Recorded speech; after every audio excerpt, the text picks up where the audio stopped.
Hey, everybody. Welcome to FF Uncensored. We hope you've missed us. We're back. This episode is brought to you by Element, the great tasting electrolyte drink. And meals. Done for you meals. I have nothing.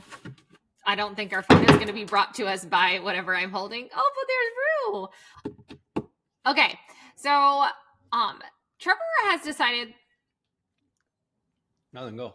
Do your thing. Sorry, I froze for a second. Trevor has decided that we are going to talk to you guys today about walking, if it's a workout or if it's not a workout. Well, I mean, really, this episode, yes, it is about that. But right now, you're probably thinking, I'm going to quit the gym.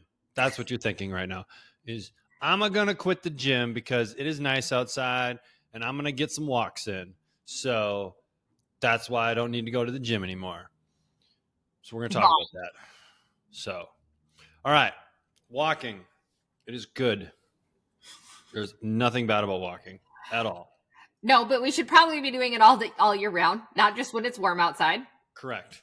Well, all right. So let's talk about the purpose of the gym. And the gym can be anything. It could be weight set at home. It could be bands that you use. It could be body weight. It could be calisthenics. It could be anything. Okay, right. So are we categorizing it like strength training and like maybe not the gym, the strength training and cardiovascular and walking? Like, are we putting them in three categories? Because that's how I look at them. Sure. So really what we're talking about is creating a physiological change in the body so that the body then repairs itself to become stronger, faster, put on more muscle, those kind of things, versus not. And so if you have been sedentary for 6 months and you start walking, that's kind of like going to the gym for you. Really? Because like you were doing nothing. So walking is a new stimulus. So you will get improvement from that. You will get cardiorespiratory improvement from it. You will get stronger because of it. If, like, let's say you were on a bed for 6 months. Yes, absolutely. All those are good things. But your body will adapt to it very quickly. And then you no longer get some of the physiological benefit. There's benefit to moving, right? There's a lot of benefits. There's tons of research on getting 7,500 steps a day and like how it is important for you. There's when we look at your like how much your body burns and like where your biggest benefit is to actually burn more calories, getting more steps throughout the day is a great way for you to, fidgeting, moving, getting more activity are great ways for you to overall burn more calories. But in the span of seeing big physiological changes, unless you are not training and you're starting training, walking isn't going to be enough, right? Especially if you're someone that's currently in the gym going 2, 3, 4 times a week. And now you're not going to hit the gym and you're going to walk instead. You're going to, you're going to lose what you've been doing because there's no way to maintain it. You might be able to get away with less stimulus, but there's no way to maintain what you have if you're doing none of it. Correct. So the body, the basic physiological principle for the body is it adapts to stresses. Okay. And so when you start walking for the first time, that is a stress and our body will adapt to it. But the challenging part with walking is there's not a lot of ways for us to make it more challenging, right? Really if you want to continue walking, really your only modality for change is potentially longer, right? So I can walk longer. And most people aren't probably committing more time. Right? Because if I walk 20 minutes for a week and then I walk 30 minutes for a week and then I walk 40 minutes and 50 minutes, but you can't keep doing that forever. You can load it and you can that was going to be my second one, right? Is we can load it, but how many people that you see walking around are walking around with rucksacks on your back? Zero. I bet the Whitworths might be two of the only people Correct. In Redwood. You probably have to be either of a hiking culture or like if we're in Colorado or we're in the mountains or people were backpacking, like you might see that more. But like rucking is still like a fairly kind of new phenomenon, I would say, for most people, right? Yeah. But that is like, I think that's one of the best ways. Like if you are an avid walker, awesome, keep doing that. Let's just throw 10 pounds on your back, like a 10 pound, 15 pound plate on your back and do the same thing that you're doing currently. And you're going to get way more benefit out of it. Now we have more axial loading. We have more spinal loading, right? We're going to challenge the bones. We're going to challenge the musculature. And after you do that for a while, we can add another 1 pound in, or we can add another 2 pounds in. And we have ways to actually progress the walking to an extent, right? And allow your body to adapt to the new stimuluses, right? Because the one challenge thing about walking too is like you have to pick a route if we're outside walking, and I can't just like choose uphill because what goes up must also come down. So one of the benefits of incline treadmill walking is I can stay at an incline the whole time. Granted, it's not the same as walking up a hill because you don't have to push yourself up the hill. You basically just have to prevent yourself from falling off a treadmill, but it can give a similar stimulus, right, to that piece. So for the avid walkers, maybe that's the challenge for people that are going to walk a little bit more now is try walking with a backpack, and because you probably don't have a rucksack and you probably don't have flat plates laying around. If you do, great, use that. But if you don't, you probably have a backpack laying around. But I mean, I think you can buy a backpack, great, but you can buy some flat plates. I want to say I was looking at some on Amazon.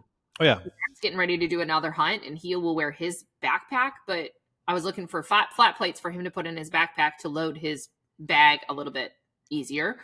You can get them relatively inexpensive on Amazon. They have 10 pounds. They have little handles on them. Like, they're pretty sweet. They look like the ones that go in the actual rucksack, and your backpack is probably fine. The only challenge, and if you get into it and you like it, right? If you get into it and you like it, I would suggest investing in some sort of like rucksack or plate carrier, just because it holds the weight higher. When we use a backpack, it hangs really low. And so that can kind of like start to irritate and rub on the low back, unless you have like a hiking backpack that you're able to like strap and hip strap and that kind of stuff. But you can still get them for relatively cheap. Really nice. I mean, and honestly, you could wear it under a sweatshirt if you didn't want to look like that person or be weird. Be weird. Sorry. I'm so for being weird. I mean, fly the weird flag. Cool, man. Like, I'm good with that. Okay. So, Trevor, right now we've talked about like how you can make your walking harder, how you would do that. If someone wanted to quit the gym to start walking, what conversation would you be having with them right now? So here's the thing. This isn't an apples to apples conversation, right? This is an apples to bananas conversation because walking and the gym are two completely different things. They have completely different physiological effects on our body. We don't use the gym. When I say gym, I'm talking strength training. When we don't use the gym, we don't use strength training for cardiorespiratory fitness. It's not that effective, right? We use cardio types of movements for cardiorespiratory fitness, running, biking, jogging, walking uphill, that kind of stuff, right? Because it's sustained effort over a long period of time, which gets changes in our heart and all these other things that we need to improve cardiorespiratory fitness. Sweet. What we know about strength training is if you stop strength training, you get weaker. It's amazing, right? And so our body is an adaptive creature, meaning it responds to stimulus. And if we stop stimulating something, it will think that it's not useful. And so it will start to use its resources in other better ways, right? It's just how we survive as humans. And so the thing is, we talk about this analogy of a dial a lot, right? And so, but we never want to get turned off, because when we turn off, now we start to quote unquote detrain. So now our body starts to shuttle resources elsewhere. I don't need this muscle. I don't need this strength. I'm really not doing anything that requires my body to keep it. So I don't need it. Awesome. Then when you come back into the gym in September, you're like, whoa, this is really hard. These weights are really heavy. This used to be really easy. Yeah, because you're weaker now than you were before. And you're 6 months older. So now, like, okay, I'm going to say the 6 month older has a little bit less to do with it, but let's then look at it on the cardio's perspective. So you're going to quit training because you're going to be walking more. So like maybe you're not going to be doing your cardio that you're doing in the gym. Maybe that's rowing or biking or jogging on the treadmill or whatever it is your pick is. You're now taking those physiological responses you're getting to cardiovascular training and you're walking instead. And let's all be real. If I got on the bike and I biked for 20 minutes, my heart rate is going to be very different than what my heart rate is when I walk for 20 minutes. Correct. I mean, depending on how hard you're biking, but yes. I mean, but like you're a pretty hard biker. Like you get on that thing and you're like. I got on my spin bike last night and I rode Okay, and it's not the same as the air bike, but you're turning it up. I would say like I didn't think it was that hard. Maybe it was a little bit harder. I don't know. I don't look at how many times I spin it around and around, but your heart rate is going to get so much higher than when you're walking. Maybe in the first month or so, you yeah. can get your heart rate up pretty high, but the more you walk, the harder it's going to be to get your heart rate up. And again, like to get your heart rate up when walking, and you've hit that, this is the max my heart rate's going to get up. You either have to start adding load, or you're Running, walking uphill jogging. or running. Yeah, but maybe you still like. I don't recommend that everybody runs or jogs because not everybody feels great doing it. Maybe you're not coordinated enough. Maybe it hurts. All of that kind of stuff. So walking is still great exercise, but this is the benefit of being on a bike where you can push yourself a little harder, get your heart rate up higher. Walking is not most of the time going to get you into zone 2, whereas where you need a good like. Some people could be in zone 2 to walk in. If you're really, really deconditioned, yes. You But could for the most, probably touch some zone 2, but I can't. Okay, so I I can't. can't flat walk in a heavy, like in 30 pounds and be in zone 2. I can't walk in a rucksack and consistently be there. No. So now we're talking about if you guys want those cardiovascular benefits of doing zone 2 training or doing training, you have to do something that's harder. And walking is just not physically demanding enough for you to get the cardiovascular changes and adaptations that you're looking for if you're looking to improve overall health markers. Mm-hmm. So walking is great. Walking in a weight vest is great. The research for osteoporosis and walking in a weight vest is there and tells you like, go for it. It's a great idea. But if you want more than just like, so if you need bone density, walking and doing that and getting 7,500 steps every day is terrific. But that still means you need other hours in the week that you're still committing to getting in the gym and doing strength training and getting in the gym or getting outside and doing cardiovascular training. So like people are going to quit the gym to walk. I wouldn't quit the gym to walk because you really do need the strength training. I would invest in maybe some kettlebells you could do outside if you want more time outside. But a bicycle, you can get way higher heart rate cardio riding your bike around town and you get outside than you are if you were just going to try and walk and get those same kind of responses.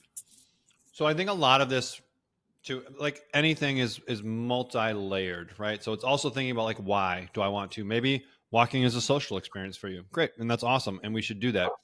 Could you, because it's nice and we have more light in the evenings, could you do it in addition to? Because now instead of it getting dark at 5:30 and you being inside, now you have from 5:30 to 8:30, and maybe being outside and going for walks could be in addition to. And you do a little 30-minute walk after a meal. Now we get the we get a little better glucose regulation and all those other fun things that come from movement after a meal. And so think about it. Could it be now a time of year when we can go in addition to more light, more energy? You're getting good sleep at night. Your nutrition is dialed in. Why don't we do a little bit more? Why does it have to be one or the other?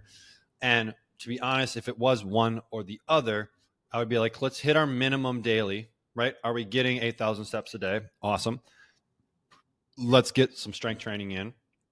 And maybe we do it 1 day a week or 2 days a week rather than 3 days a week for a period of time. But those 1 to 2 days a week need to be challenging. We can't just come in and like do a set and scroll on our phone for 10 minutes and then do a set and scroll on our phone. Than me. I never encourage someone to turn the dial down to less than 2 times a week for strength training. They're like, it's just, I just never feel like it's enough. We need to do something. Like, I mean, I get it if 1 week you can only go 1 time, but like we're talking the summer, like we'll just say the summer's 3 months long. For 12 weeks,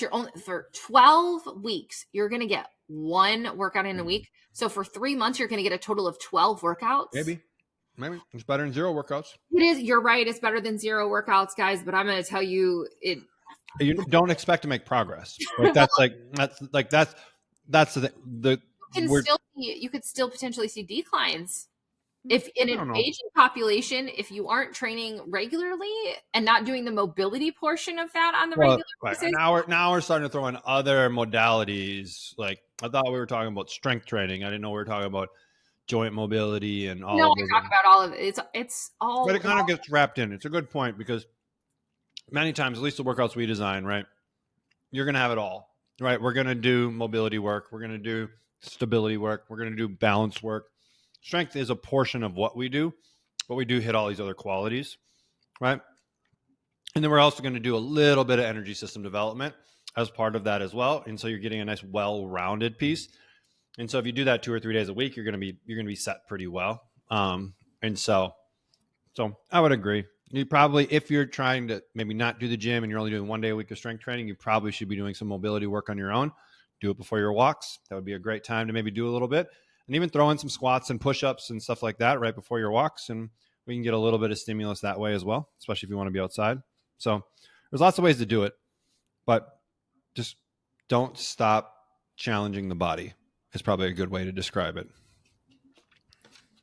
So if you're walking and you're thinking you're going to use it to replace stuff, I would use other metrics to gauge what you're doing. So if you're walking and you're trying to use it for cardio type stuff, wear a heart rate monitor, see where your numbers are at, and see if you're really pushing yourself to a high enough level. But also you can wear it to see if you are improving and getting faster or moving better, like that kind of stuff. There's lots of comparisons there. And then is it time to maybe start jogging? Is it time to get on the bike and push a little harder? But also knowing that the gym is going to be calling you if you miss it and you don't go. So you can never quit the gym. Ever. No, really. Never. That's kind of it's like all I can think about is the Friends episode when they try and cut the gym. Now, hey, come over here and talk to Hans if you want to quit the gym. All right, guys. So here's your encouragement to keep strength training throughout the summer. Maybe you need to make some adjustments to make it better fit for you so you can get some more outside time and all of that stuff. But we like to lift weights, eat well-made meals. Good job, guys. Bye, everybody. See ya.